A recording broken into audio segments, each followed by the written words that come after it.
Financial management is the today's chapter we are discussing today. Definition: it means planning, organizing, directing, and controlling the financial activities such as procurement and utilization of funds of the enterprise. It means applying general management principles to financial resources of the enterprise. Scope and elements: investment decisions include investment in fixed assets such as capital budgeting.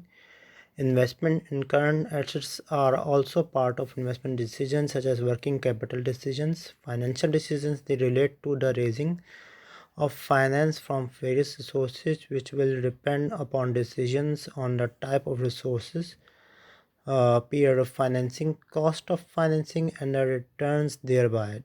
Third, the dividend decisions.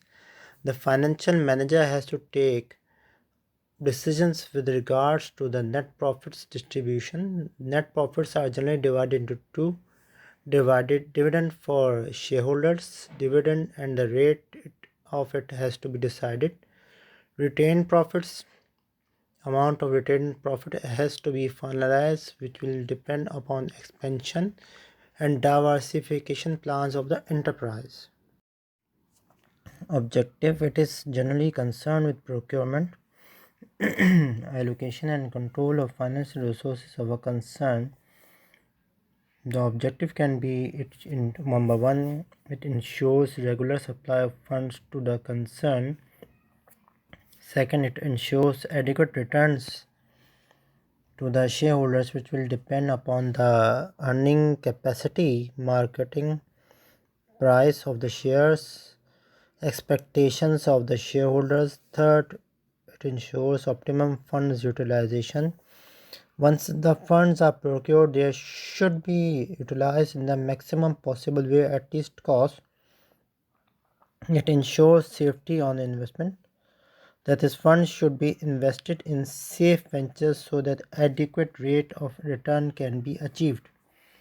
To plan a sound capital structure, there should be sound and fair composition of capital so that a balance is maintained between debt and equity capital. Functions: the estimation of capital requirement. A finance manager has to make estimation with regards to capital requirements of the company. This will depend upon expected costs and profits and future programs and policies of a concern.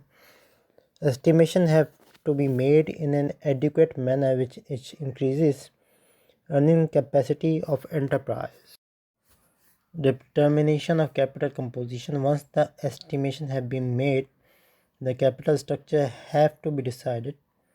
This investment involves short-term and long-term debt equity analysis. This will depend upon the proportion of equity capital a company is possessing, additional funds which have to be raised from outside parties. Choices of source funds. For additional funds to be procured, a company has many choices like issues of shares and debentures. Second, loans to be taken from bank and financial institutions. Public deposits to be drawn like in form of bonds. Choice of factor will depend on relative merits and demerits of each source and period of financing. Investment of funds. The finance manager has to decide to allocate funds into profitable ventures so that there is a safety on investment and regular return is possible.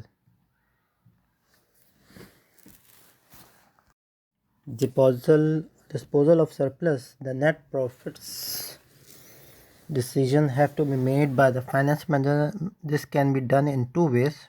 Dividend declaration includes identifying the rates of dividends or benefits like bonus, a retained profit. The volume has to be decided, which will depend upon expansional, innovational, diversification plans of the company. Management of cash. Finance manager has to make decisions with regards to cash management.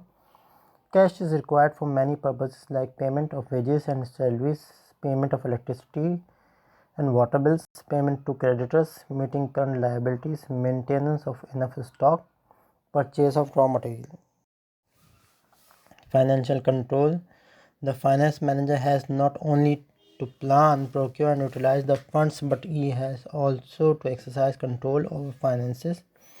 This can be done through many techniques like ratio analysis, financial forecasting, cost and profit control, etc. You can see a chart here which shows the financial controls. Number one, listening. Second, analyzing information. Third is planning. Fourth is the implementation, and fifth is the final monitoring.